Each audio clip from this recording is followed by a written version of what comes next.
So once again, good morning and welcome to our session. We have a lot to cover in a very short amount of time. So I'm going to move directly into the presentation. Next slide, please, or the first slide. So this morning, we're going to talk about the future of remote patient monitoring along the lines of whether, if you're getting into this or already in it, should you outsource, partner, or do it yourself? The important thing as you go forward is to choose wisely because there's good options for each one of these methods of doing this. Our panelists will introduce themselves in just a little bit. Bonnie Britton, Sam Burgess, Joe Folkler, and Lorraine Valeriano. Next slide. We don't have slides, Joe. Oh, Jason, we're not seeing the slides. If you can hear me. I can see them. Well, it's in a thumbnail up there, but we don't see them large. No, they're very small. So you might need to pin that. Yeah, can you go to the live view and click on those dots and pin? Got it. I had done that earlier. Okay, got it. Okay, so anyway, we've got some poll questions for everyone, for all the session participants. You know, if you are already engaged in remote patient monitoring and you have multiple people on the call this morning, we would appreciate you limiting your responses to the person with the most knowledge about your RPM program, if possible. If not, you're free to answer the question. What I want to avoid is if there's 5,000 people on the call that all have Epic, that Epic shows up with the number 5,000. So kind of want to limit it to your particular network, okay? So here we go with the questions. And please use your event Mobi to respond.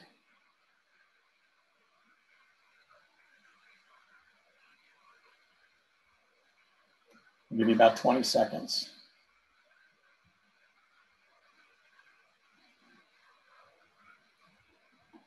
Okay, Jason, can you display the results for what we got? Although I may not have given everybody enough time. All right, so obviously most people have less than 100 patients monitoring daily. Okay, so next slide, please. Next question. So please tell us what conditions you monitor, and this is one where I believe you can check all that apply. So it's pretty close between CHF and COPD, trailed by diabetes, asthma, hypertension's up there as well. Okay, next one, next question.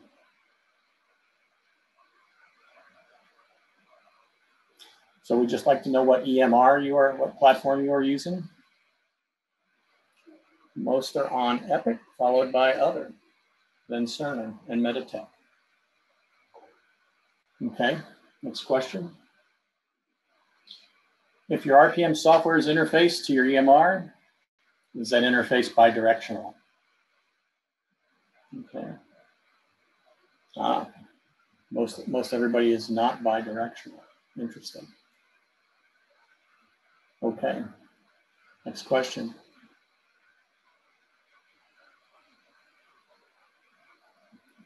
Do you use clinical pathways to select patients that will be remotely monitored? Do not, okay, but it's close, half and half. Okay, next question.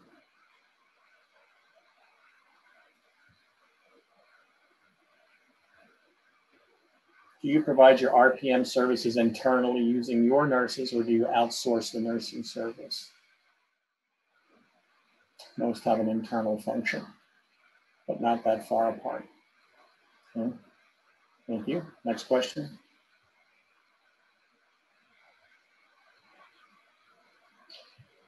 Do you lease or purchase your RPM equipment? Oh, there we go. So the majority purchase their equipment. Interesting, thank you. Next question.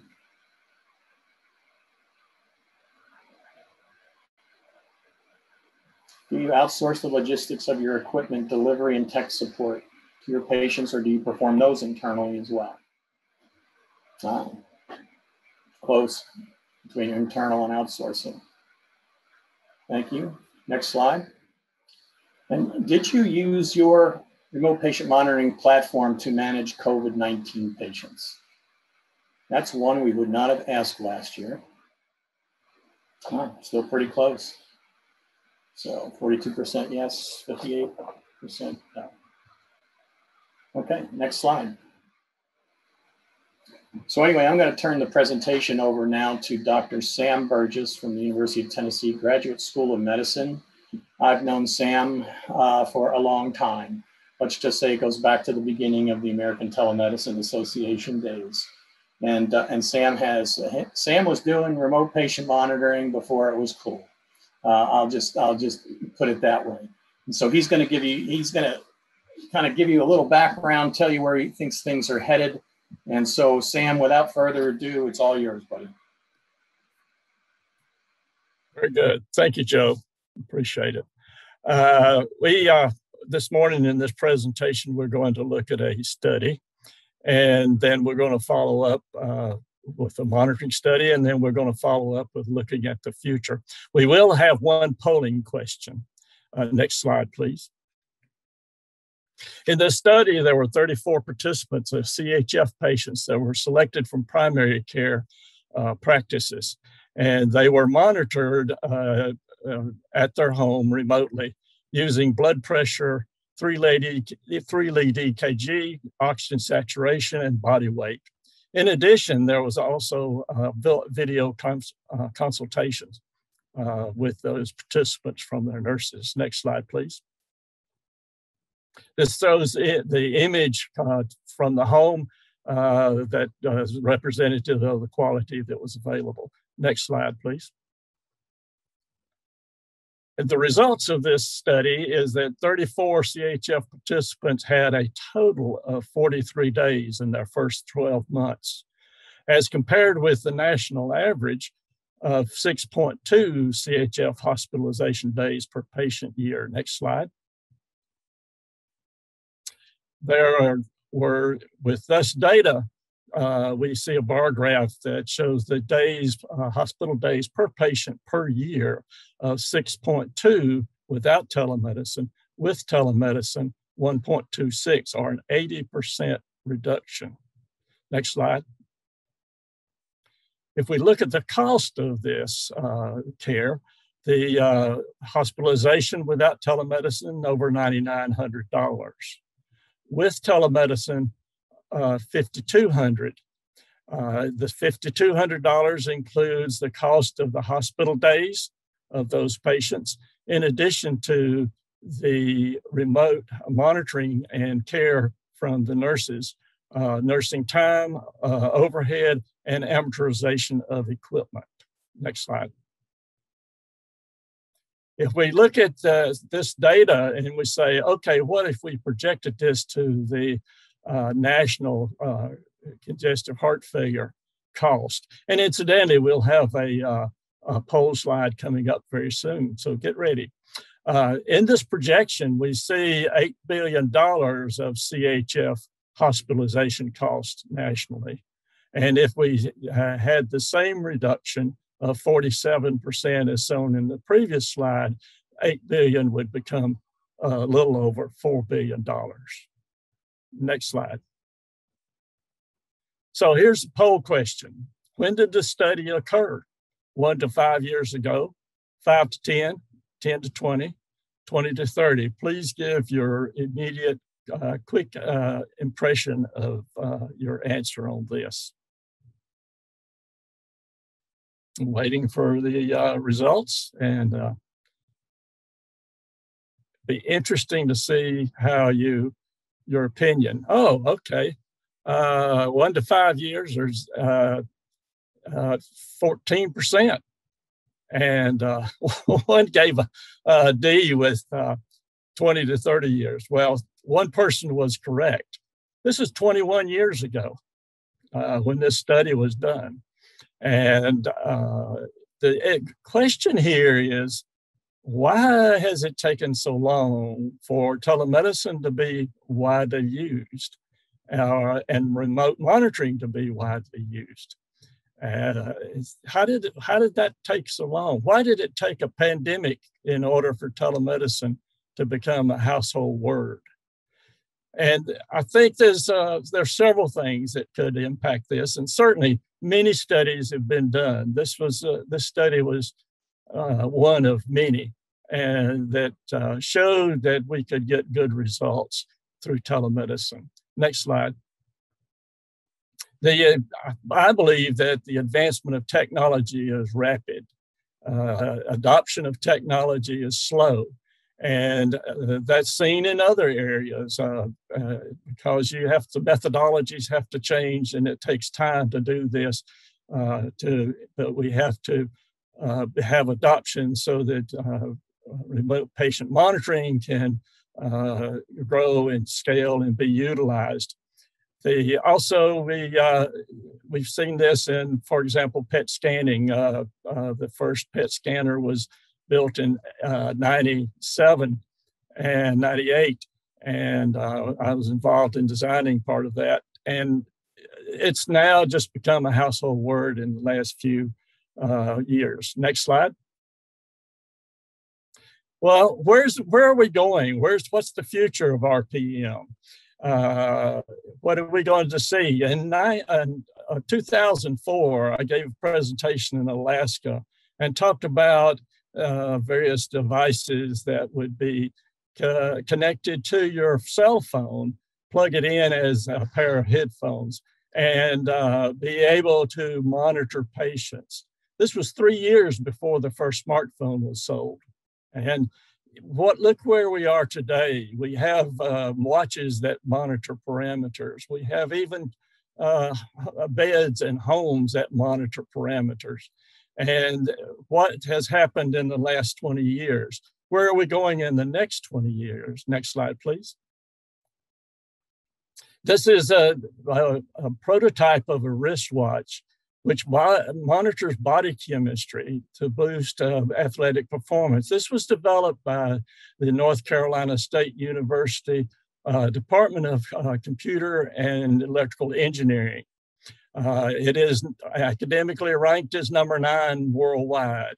So this very good development shows us an opportunity that monitoring can expand, and there are many other developments, I'm sure. But you say, okay, well, this is good, but hey, you got to charge this thing. It has to have power. And one of the issues is maybe the patients don't always charge the devices, the wearable monitoring devices. So the next slide, we see an answer to this. This is a device also developed by North Carolina State Engineering, which uses the body temperature to generate energy, to generate electrical energy. This could be used to charge a device in a wearable monitoring device. We will probably see in the next few years, 10 to 20 years, many other developments similar to this that will advance the technology that can be used in monitoring. Next slide, please. This is something that Joe Tracy's heard many times over the last many years, but patient care at the correct place, at the correct time, at the correct level provides the best care and the least cost. Certainly, we would not send somebody to urgent care that needed to go to the emergency room, nor should we send them to the emergency room if they need to go to urgent care. And remote patient monitoring, you can provide the monitoring at the correct place. That's everywhere the patient may be. At the correct time, that's all the time. And determine what level of care is needed to triage that patient into the correct level of care based upon the monitoring that's being done. And thus in effect, we save cost because we get the best care with the least cost. And when you look at this, and there are many opportunities, but one of the things that we must do is we must adopt telemedicine and remote patient monitoring in order to scale and advance. Next slide. So you have the opportunity. You are the future. Adopt RPM. We have to remember the train conductor who said all aboard. We have to all get on board. We have to have on board our providers, our staff, our other people, administration in our facilities, even board members, and also our vendors, to all get on board to adopt our PM so that we can scale the utilization and so that we can have the benefits of this with our patients in their care. And we'll go back to Joe. Thank you. Anyway, thanks for that presentation and kind of setting the stage. So now we're going to turn this over to the panelists. As the moderator, I have several questions for Lorraine, Bonnie, and Joe. And I'm going to kind of let them introduce themselves, tell you who they are, what they do, and how long they've been in this particular game. So Bonnie, you want to start that off? Sure. I'm Bonnie Britton. Nice to be here. I'm the CEO of Reconnect for Health. I'm a master's prepared nurse, and I have been in the remote patient monitoring space this month for 24 years. So really excited to be here to share insights and wisdom and the future of remote patient monitoring. Joe? Good morning. My name is Joe Folkler. I'm with Medtronic Care Management Services. I've been in the remote patient monitoring space now for 8 years. Prior to that, I spent a couple of decades with an EMR vendor, configuring integrations and working with various telehealth vendors throughout the process. So I'm very pleased to be part of this panel, and I hail from Pennsylvania along with Joe and Lorraine. Lorraine. Good morning. I too am thrilled to join this panel discussion this morning. I am Lorraine Valeriano. I am a director in the Center for Connected Care and Innovation at Lehigh Valley Health Network in Allentown, Pennsylvania. I've been with the network for nearly 36 years, but I've spent most of my years in critical care nursing. I've only been in this telehealth gig for the past 10 years. I do oversee the operations for the network's tele-ICU and video visit programs, but I truly spend most of my time on operational activities and program development in our CARES remote patient monitoring program. CARES stands for Continuous Ambulatory Remote Engagement Services.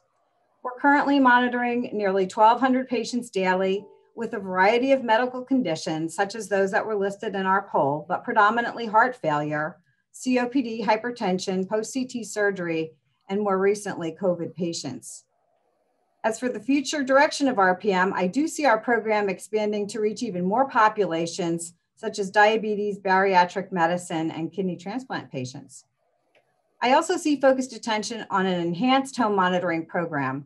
We're currently marketing LVHN at home. And in this program, not only are patients offered remote monitoring, but also home care services and virtual transition of care contacts with either a nurse or a provider. And in this program design, we're combining services that already exist and are molding the program to work collaboratively with that common goal of reducing admissions and readmissions. Thanks.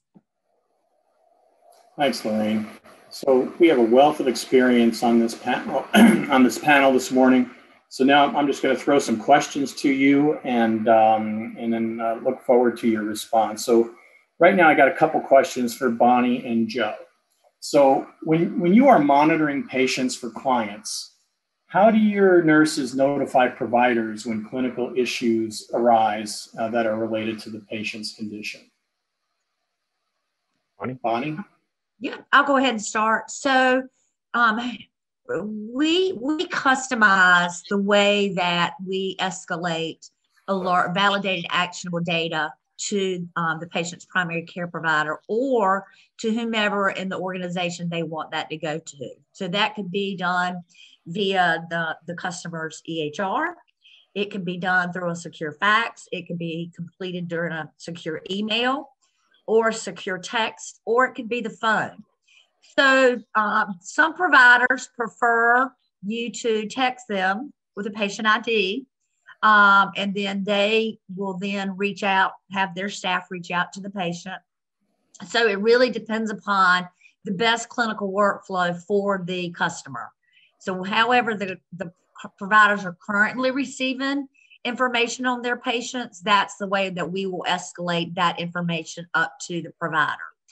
And we only escalate alerts after we conduct a nursing assessment, and based on that, the objective and that subjective data, if based on the assessment of the nurse and the nurse believes the patient may need a medical intervention, that's when we escalate that actionable data to the provider. Okay. Joe? Well, I think Bonnie did a great job answering just about every method possible, even fax, Bonnie. That's impressive for me. We do all the same tools from an outreach perspective, most of which are automated, meaning our various parameters and alerts that will produce warnings and alerts. Those will create messaging direct to the providers and highly configurable. So if we need to not send certain types, we can mute those. If we need to send more, we can route them many different ways. So really, as Bonnie mentioned, what we try to do is work with our customers, share best practices in terms of what we have found is most effective, and then create an approach that'll work the best for them. And quite frankly, picking up the phone and calling each other is a super strong way of working together. Okay. So kind of the second part of that question stems around the EMR question. You know, how does the information you gather in your systems, get back into the patient's medical record? And as we saw from the answers to the questions, there's not a lot of bi-directional interfaces out there. So how do you get the information back into that record? Joe, you want to take it first? Sure. I mentioned spending a couple of decades with an EMR vendor. So I was around for the very first integration ever built, I think, with Honeywell HomeEd rather. So been around it a long time. What we typically will do is create a trigger point off the EMR, meaning an order set is developed for your Epic people. You know what that means. Other EMRs have similar capabilities. When that order set is selected, that creates a message that gets sent to our platform. And that message is typically an ADT message, and we'll pick up the demographic information with that. We have a listener on waiting for those messages, and all day long as they come in, we process those. So that's one part, the inbound. Also, any changes that occur to this data, such as an address change, et cetera, on the EMR system, those are also pushed to our platform as well. So not just brand new patients, but changes all come in. And then the most important part is what we return back to the foundation system or the EMR system, and that is our results, the biometric results, any symptomatic type questioning that you're doing, all that's returned, as well as any of the direct nursing notes that have been keyed in for that patient. So all the activity is sent. And, I've seen these from the very beginning to today. And today we're kind of looking at the back end and determining which one of our alerts or messages that we send will create workflow on the EMR system. So lots of interesting ways of doing it, but that's how we generally do it. And for Reconnect for Health, we are a vendor agnostic company, and we do not provide manufacture any devices. So we have to work with the vendor and the customer to develop that bi-directional interface.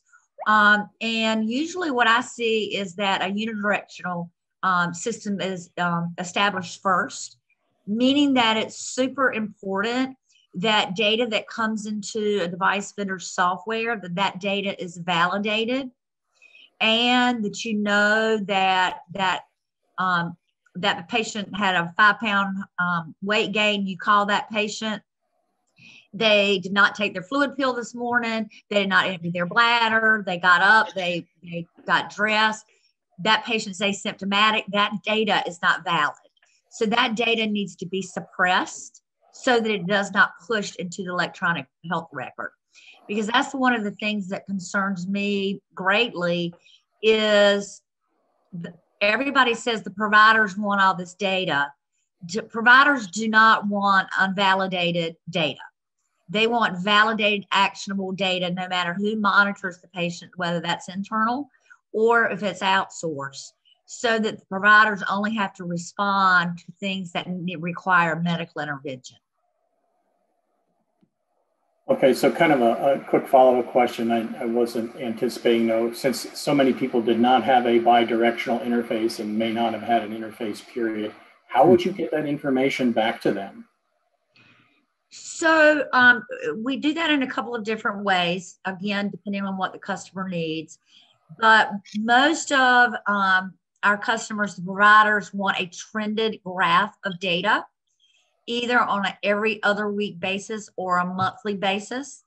The other thing that we try to do is, if we're aware of when that patient is having their primary care provider appointment, we then will send trended data to that provider the day before or the day of the patient's primary care provider clinic appointment. And we have found historically that providers love that information because they have it in their hand when that patient comes into their clinic. So a lot of times what will happen is they will, if there's not an interface, then that information will be scanned into the electronic health record. It's not optimal, but it is a way. Also, the providers and the clinical team that the customer deems also has access to the software platform so that they can go in and see the data as well. Joe, we have also created, as Bonnie mentioned, the trending reports, which all RPM solutions seem to offer. We actually created integration with HIEs, sending the trend report via PDF file right to the HIE. So all participants within the health system technically could get a 360-degree view of the patient, including RPM data coming in off the trend report. So just another example of integration we've stood up. So my next question is for Lorraine. Lorraine, I know that you have quite a few lessons learned about building an internal program while concurrently running an RPM program with a vendor solution as well. So, you might want to share with people, kind of the lessons learned here as you moved from one type of RPM, which was mostly vendor-based, to an internal process.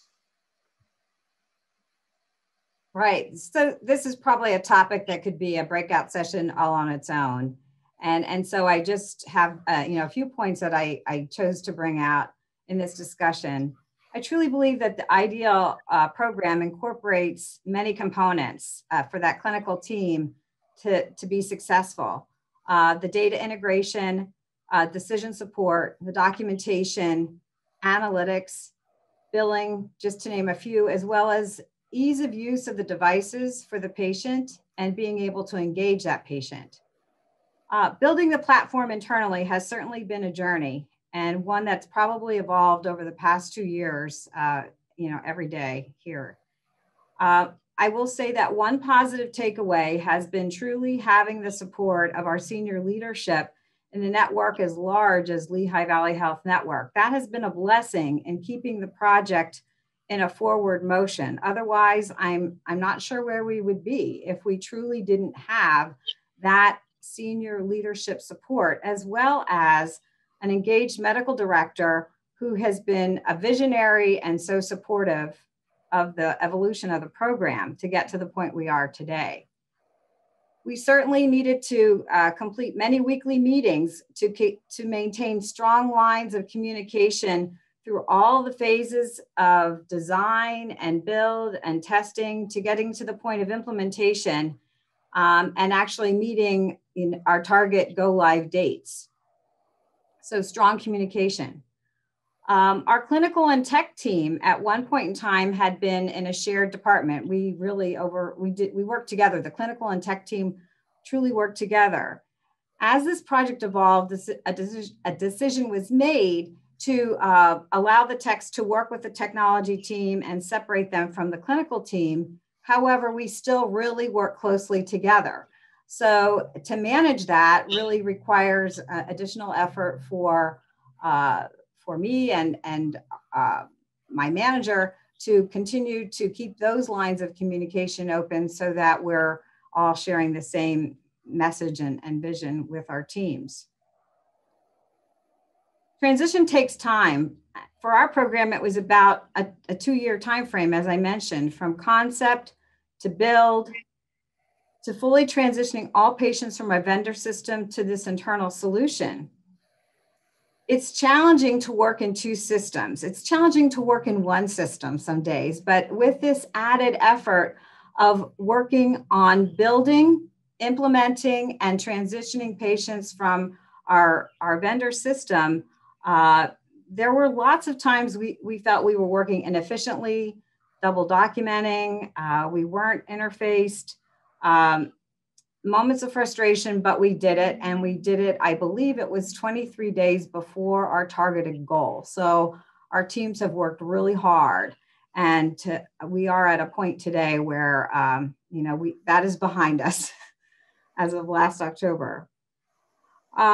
I would also say that it's really important to have the ability to report metrics, whatever your program is designed to support, that you have the ability to get that data and report those metrics. We still have some work to do in that area. And lastly, I would just point out that do not expect perfection at implementation or you'll never go live. And I had to accept that. And many of us had to just say, okay, we have to trust and we just have to go live and really expect to know that everything is not going to work perfectly. But the beauty of that is that you continue to evolve, you make changes, you optimize, and we continue to do that every day. So I think at a high level, those are the important points I'd share with building a solution internally. So Lorraine, a couple thoughts. I heard it takes time. You're not going to do this quickly, and then don't let good be the enemy of great in terms of getting started by not waiting. Out of curiosity, how many patients do you have on today? We're currently monitoring about 1,200 patients today. Okay, all right, so quite a few. And it's a variety of the medical conditions, as I had stated earlier. So it's a conglomerate. It's a great mix of patients. And compared to 3-4 years ago, monitoring wise, how many were you doing? 3-4 years ago, many days we were probably just approaching 100. Okay. We had a lot of rapid growth in the last 2 years. Maybe I'll even venture to say 2.5 years. We were a program where we worked with 1, maybe 2 nurses to monitor 60 to 80 patients every day, and then had a steady evolution of growth, and we added more team members, where today we're about 1,200 patients, and we've usually have about 7 nurses monitoring. We have an administrative coordinator.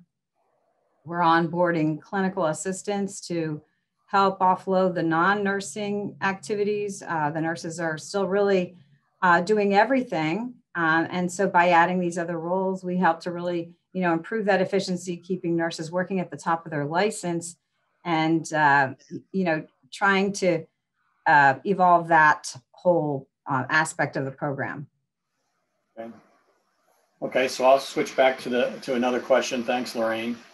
This one will be sort of a quick one, but I think very important for everyone to understand in terms of looking at nurse to patient ratios. What do you currently have, and what would kind of be the sweet spot? What would be the ideal nurse to patient ratio in your opinion? Okay, I'll take that. So historically, remote patient monitoring programs, a lot of them focus either on home health patients or patients who are being discharged from the hospital for a post-discharge program. The nurse-patient ratio for that type of program was between 1 nurse and 85 patients, because those patients are very sick. They've just been discharged from the hospital for an exacerbation. So those patients have a lot more alerts. As the market has expanded and it's getting more into primary care provider practices, especially with CMS reimbursement for remote patient monitoring, we're now seeing that the ratios are going up 101 to 125, 1 to 150 patients. I think it's super important to emphasize what Lorraine said about having the nurses work at the top of their license and not having the registered nurses conduct adherence calls, etc. And to offload that. So if those type things can be offloaded a nurse, Lorraine, your ratio is about 1 to 170. I did some quick math, and I think that would be reasonable if we could get those responsibilities off of non-nursing responsibilities off of registered nurses. So Bonnie, your ideal? Yeah, ideal is based on the patient's need. Okay. So, and its ideal is based on the trends in alerts, because what we see is that, especially for patients who are discharged from a hospital or from any acute care setting, those patients will have a lot of alerts for the first, week, 2, 3 months, and then those alerts start trending down. So your mix of your staff really depends upon the needs of your patient, and that's how we view it. Because we are a nurse-owned and operated company, patients are front and center in everything that we do, and I believe that completely that in redesigning our healthcare, that we have to look at the patient front and center and having human-centered design for remote patient monitoring. Joe? Well, I think we covered a lot of the various topics, acuity being the most first and foremost in terms of this ratio, no doubt. Our numbers are about 1 to 200, 225 from our certified nursing call center. We have some cohorts where we can stretch it within our health plan and payer market to 1 to 400. But these are lighter touches, less critical patients. And as Bonnie and Lorraine both mentioned, we have a heavy admin team that does everything that a nurse shouldn't do.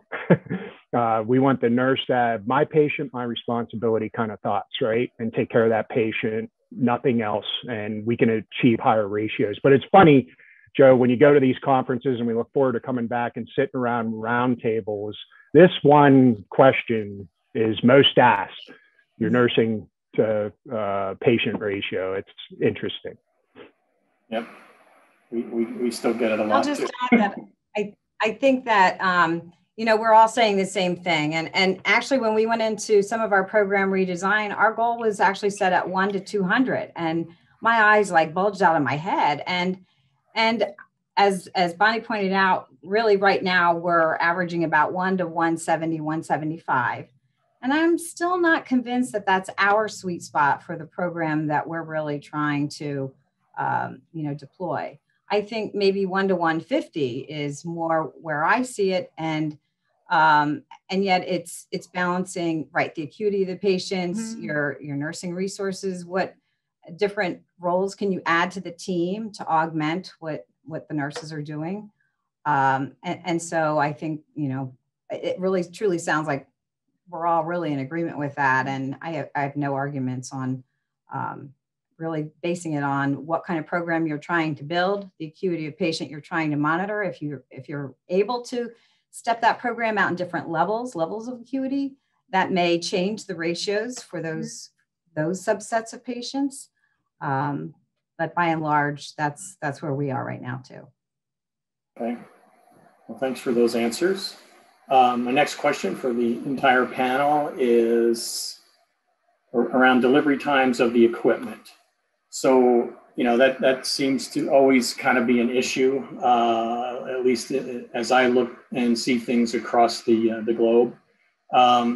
So from the time it's ordered to operational in a patient's home, what's the best case scenario for all of you in terms of getting equipment to patients on a timely basis? Joe, you want to start with that one? Best case would be same day. If you could get the order and get it out before the sun goes down that day, that would be best case, clearly. Generally speaking, we support a model where companies can take their own inventory and handle their own implementations. I still believe in-person implementations are the best. There's no question about that. However, as you continue to scale, that becomes a barrier from a implementation or from a delivery and installation standpoint. So we offer a direct ship program where we can ship it, and we expect within 24 to 48 hours for the patient to be operational would be our timing. And we've got protocols. You want me to elaborate a little bit more, or you want to ask all? We've got parameters built in. I'm sure Bonnie's team has the same kind of pathways built in. So when a patient comes on our service, gets admitted, an order comes through, it triggers workflow for our nurses. So we know exactly when that equipment's due to arrive at the patient's home. We're going to call them that day. If we don't see a transmission, we're going to call them every single day after that, as well as, escalate these issues throughout the process. So we're also going to perform, again, depends on design of the program, any advanced outreach. If we need to do a day or two of monitoring vitals on their own, we could potentially stand that particular program up. But that's, and one other note is, there's hybrid approaches too, Joe. It's not all or not, it's not all, you got to have all your own inventory, or you got to do direct ship or do logistics with a vendor or some other source. We have many programs that do both. So maybe they're metropolitan areas, they support a delivery mechanism. For the rural areas and branches, they do direct ship logistics where we ship it directly to the patient's home. Okay, Bonnie? I agree with everything Joe just said. As you nailed all of the key concepts, I believe. I think that the important thing is in your process of developing your program is truly designing that conceptual model. What resources do you have internally? Do you have place to store inventory? Do you have someone that can pull inventory? Do you have someone that can install? Do you have someone internally who can provide these services? And like Joe, I'm sure we have customers that have multiple different conceptual models. Mm-hmm. Let me give you an example. So with the FCC grants last year, customer of ours, they received a 1-year grant, almost $900,000 to implement remote patient monitoring for 340 patients.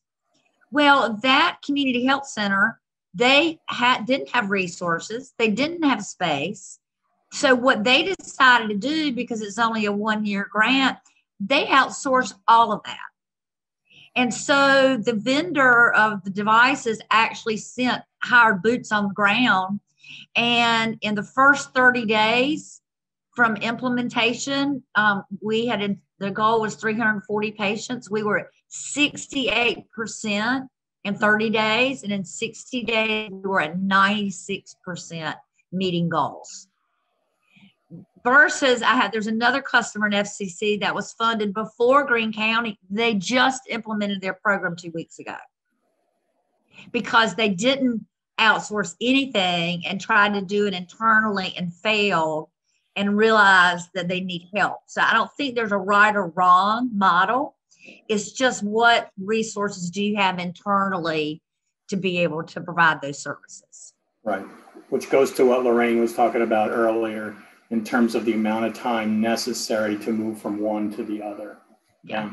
And I guess the only other thing I would add to that is, that is one area that we've had to really put some concentrated focus on, because it was taking a week or two for some of our patients, to be able to engage with them after they were discharged and get them up and running and starting to test.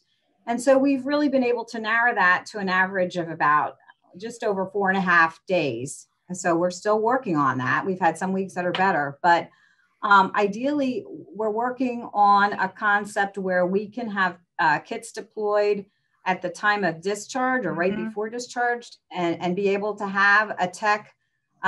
Obviously, we're still looking at COVID restrictions and trying to minimize contact, but as we evolve with all of those restrictions, we're working to try and have some techs be in the hospital, at least at 1 or 2 of our campuses, to engage with those patients, show them how to use the kit, explain the program to them, get them onboarded, so that when they get home, they're ready to roll. They're ready to start, with the program. Certainly not all of our referrals come from an inpatient admission. Some are being discharged from the ED. So we're working on plans, especially in our COVID program, where patients were going home with kits that were maybe not connected kits, more didn't have the Bluetooth technology, but even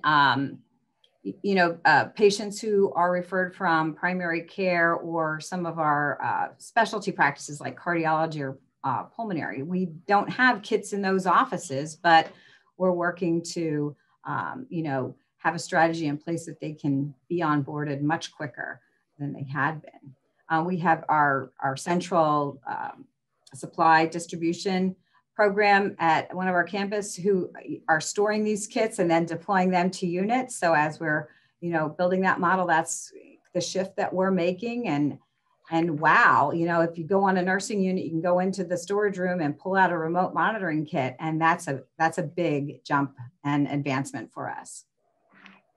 Okay. So we have about 8 minutes left before we really need to get to Q&A. Somebody give me a thumbs up. This session goes until 9:30, correct? 10:30. Hold on. I think it goes to about 10:30. 10:30. Oh, sorry. Yeah, 10:30. Yeah, I'm only an hour behind. Anyhow, so I got 2 questions left. One, I think it's important that we talk about workflows for just a second. So if we can quickly give the highlights on workflows, that would be great. Bonnie, you want to start? Sure. So the standard workflows that we encourage customers to design. The first is patient identification, referral, enrollment, and installation workflow. So that answers all of those questions about who's going to identify the patient, who's going to talk to the patient, who's going to educate them, et cetera, et cetera, et cetera. And then for each of the data points that you are monitoring, you need to have an alert, monitoring, and validation process, because the first thing you want to do when you're monitoring a patient is validate, number one, that the reading is theirs and that they did the reading according to instructions. So meaning that if you have heart failure, you get up in the morning, you empty your bladder, you step on the scale. And that if you have high blood pressure, you take your medication, you wait an hour, you sit down, you rest for 10 minutes. So for us, the first thing you do is validate.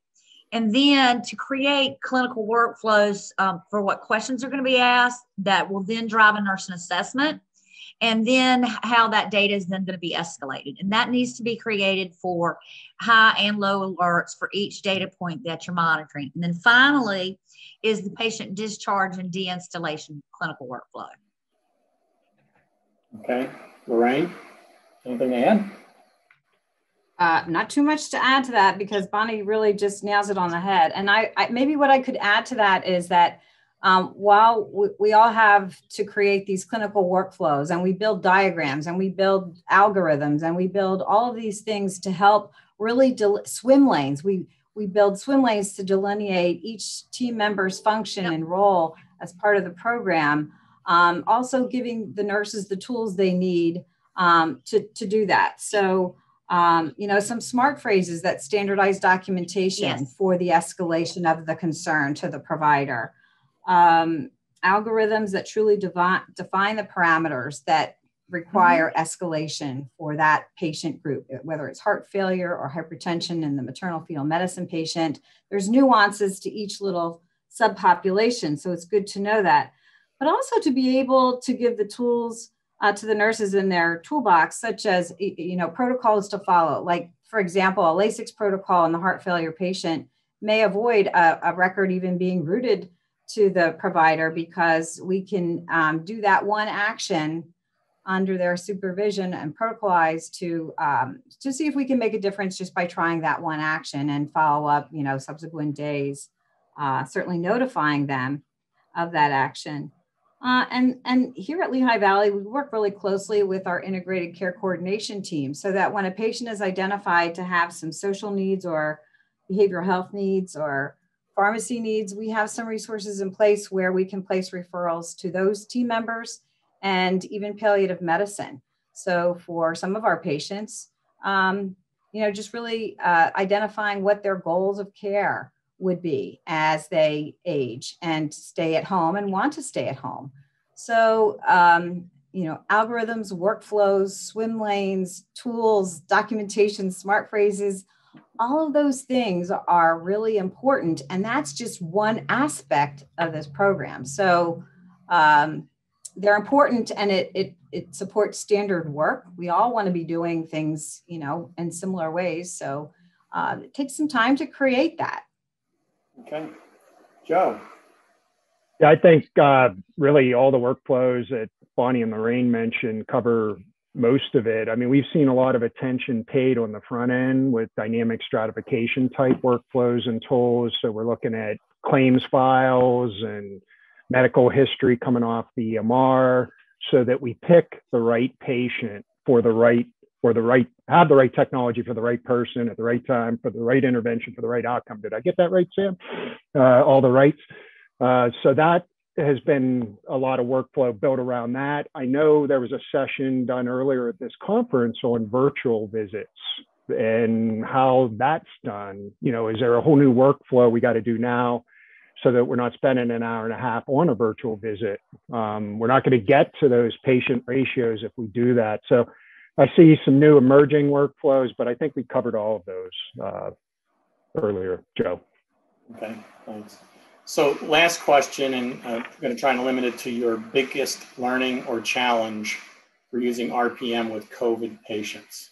So the biggest challenge you had, or the biggest learning that you had, and we'll start with Lorraine, since she's smiling real big.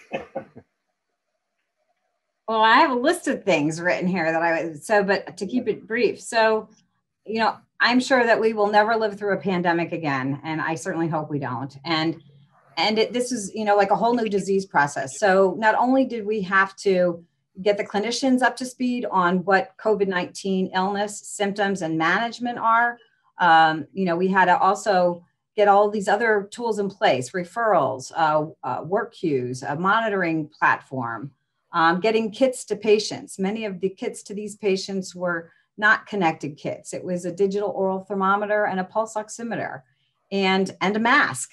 And with, the ability to hand that kit out in the ED. I would say that one of the biggest obstacles was that many of our patients were not really comfortable entering this data in the portal. So not only were they adding a temperature and a pulse oximeter reading, we had 6 symptom questions that they could respond to twice a day, as well as a 7th question: would you like a call from your telehealth nurse today? And what we found out for a large section of our patient population that we were being referred was that they didn't have the mobile app. They didn't feel comfortable downloading the app. They needed a little extra hand holding to, get the app and then navigate through the app and feeling comfortable with that expectation of the activity of the program. And so in those instances, we transitioned them to a Bluetooth solution, although we had to ship that out to them and we lost some traction on turnaround time, but we were still able to follow them. And we weren't able to bill for that program because that was a manually entered program. And not only were challenges, getting this population up and running quickly in a remotely monitored program, because I think we really did put that into place fairly quickly. I mean, I want to say 4 to 6 weeks it took us, and maybe it was shorter because that time last year is like a blur to me now. But I think that what we also had to really focus on was supporting a team who primarily came to the workroom to do their job every day. We had to get all of our colleagues comfortable working at home, making sure they had the technology they needed to do the same job from a different location. And so, many things, and I could probably go on, but I think highlight some of those things that, still resonate with what we've evolved through the past year. Okay, thanks, Lorraine. Bonnie. You're on mute. Sorry. So for the COVID installations that we talked about earlier, we had full PPE, and it was very interesting to me that very, very few patients refused us to come in. Now, from a COVID perspective, as far as our company and the impact, we already were remote. And so we didn't have to make that pivot. The big pivot that we had to make is in hiring new nurses and training nurses and how to do all of that remotely. So that's been one of the biggest challenges, has been how do you adjust and shift your hiring, onboarding, and training of staff remotely. Okay. Joe, anything to add? Yeah, I think having platforms that are matched to your patient. I heard Lorraine talking about the struggle with downloading an app, and I hear all that. We have an app, and you hear that as well. We have even probably a arguably less technical platform called an IVR. And we were able to bring the IVR up really fast and then I became everyone's best friend because we had an ample source of pulse oximeters. So we stood up a lot of programs really quick with an IVR and pulse oximeters. So it was connected, and there was self-report on the pulse ox, but it was a low tech but very effective means to do something quick. So that was a key learning. Excellent. So I'm a little bit behind because of the COVID questions, but nonetheless important. I'm going to give Sam like a minute to kind of just talk. Just what's the difference now, Sam, that you see between now and when you started this some 27 years ago? And then we need to move to the questions from the audience as quick as possible. Okay, very quickly, yes, there's quite a bit of difference, but a lot is the same. We're looking at trying to measure the same parameters. The people, the medicine has not changed, but we have better tools to work with, and we can do a much better job. I think that, for example, I mentioned you have a consumer can buy a bed now that does heart rate, does heart rate variability, and also respiratory rate. That's hard to believe, and that you can do that today, and there'll be many more advances that will allow this. A couple of quick observations. I think the panel has covered well the medicine and the process and the techniques. A couple of observations from a business level is that when we work, whether we do it ourselves or whether we work with other vendors or how we do that, it needs to be well defined who is doing what, who is making the right decisions, who are making these decisions. That needs to be well defined on the front end and in planning. And the second point I want to make, it's very, very important to take data and see the results and see how many patients you've done for what disciplines, and to be able to report that to those who are in administration, those who are on the board of directors, et cetera. And also to be able to say that to a patient if they have a concern, to be able to say, we have done this for these patients. That is quite critical. The data, the study that I showed you was one of the things that we did in the program at the University of Tennessee, Knoxville. And this is the Tennessee Telehealth Network. But we did others. This was done in the home, and there were patients under the care of a primary care physician, but we did home care also. We did monitoring in schools. We did 100,000 patient encounters in 11 years. And that doesn't sound like much today, but back then, that was a lot of patients, and the majority of those were remote patient monitoring, even back then, over 20 years ago. So keep in mind, not only the care for the patient, very critical, very important in the process of doing this, but also the business involved that we are responsible for, so that we can grow and scale up, and so that our people, our administrators, will understand what we're bringing to the table. Right. Well, thanks, Sam. Thanks for that wrap up. And so if we could show the questions that I hope people have been asking online. So has anyone heard of the use of RPM for monitoring patients in substance abuse treatment, either with or without medication-assisted treatment? I can address that. So we did a pilot with, oh gosh, my brain's going blank. City of Hope out in LA on using remote patient monitoring for opioid addiction treatment. And so that was a 3-month pilot that they tested that. That's the only experience I've had in it. Joe? Maureen? No, we have not. No. No, we've not really done anything in that space. Okay. No. See the list of questions again, please. Oh, this is a great question. How many patients do you see dropping out of RPM programs because of the amount of the co-pays they are responsible for? Lorraine, you want to start? So in our program, for those patients who are manually entering data into the portal, we're not billing them. It is a relatively short-term program. Some of our patients really only need to be on 2 to 3 weeks until they start feeling better. Many patients return to work. And so unlike some of the other programs, it's a very short-term program. For those patients who are receiving devices and that's being transmitted, the data is being transmitted, we are billing for those. I'm not really hearing that patients are dropping out, at least in the COVID population.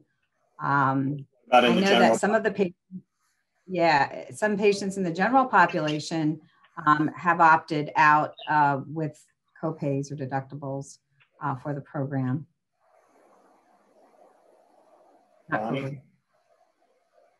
My experience has been that the large health systems are waiving copays. Okay. And under COVID, I believe you're allowed to do just that. And many insurance companies are doing the same. That is correct. Joe? Nothing really to add. Yeah, got it. Does anyone know of an inexpensive and affordable stethoscope device or app for the provider nurse to hear heart or pulmonary sounds? We know that ultrasound devices may replace the stethoscope, but they are expensive. There's the Echo. I think it's EKO. Are any of you using a stethoscope in RPM program right now? No, I did one in 1997, but not today. Not at present. Okay. What have you done to foster support and buy-in from PCPs whose patients are being monitored? Have you encountered resistance? And how did you overcome it? Anybody want? Joe, you want to grab that one? Resistance all the time. I think what Sam opened with today was one of our greatest blessings in this industry was COVID changed a lot of minds. opened a lot of eyes and ears and thoughts, and a lot more people have come on board with this program. But we try to work with the providers to, we can create customized trending reports. They want data in a certain way, so we can do that kind of work to try to get them to engage in the program. But making sure they understand the data in the in-basket that's coming in, that type of work, we've done that a lot. And don't forget them in the in-services. I know they're the busy people, but a short summary in-service, so they know what this program looks like, has been very, very helpful as well. Yeah, and I'd just like to add in too, I've found it's super important to help the physician realize that their role in remote patient monitoring really is identifying patients and responding to validated, actionable data that needs medical intervention. And so if you can help them understand from the beginning, this is not a program to create additional work for them, because a lot of them are fearful of, oh, I'm just going to be inundated with data. And really only about 1% to 2% of all alerts on a given month from our data collection are actually escalated to a provider. And that's important for them to hear. Okay. Lorraine, anything to add? No, because they're hitting the things on the head. I think there have been a couple providers who we were able to convert through the pandemic. I can think of a cardiologist who maybe was not resistant to remote monitoring, but once they were forced to see patients virtually and not in the office, they kind of rediscovered remote monitoring and actually convinced a patient who wanted to come off because of impending billing starting in our program, got her back on the program. And that was like a wow moment for me. I think that's an obstacle we've had to overcome, Bonnie, too, was to be sure that we're building a program where it's not adding additional work for providers. It's supporting the work that they're doing. And really, we're all on the same team trying to prevent an admission, avoid a readmission, whatever it may be. We're all playing on the same team, and so if we can work together and accept their input, if there's something that they see we would need to improve, or maybe just explain to them what we're doing, I think that, that's usually really good, positive conversation then. And, maybe we convert another one. Okay. I think we have time for one more question before we have to wrap up.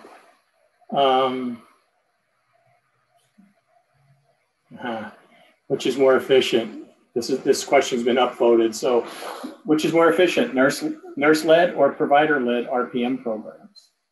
Well, nurse-led, obviously. Absolutely. Hey, no physician-led program's going to work. I'm sorry. I'm just going to tell you. Absolutely. Why did that answer not surprise me from you, Lauren? Well, it's the truth. Okay, maybe we have time for one more question. That was a quick answer. There's no debate on that answer. I'm not debating it. RPMs generate a lot of data. What are ways you've seen clinical teams structured to ensure effective monitoring of the data? So can you just repeat that? Yeah, I'm not sure I understand the question. Okay. Well, I don't either, and I don't know who asked it. So let's skip it then.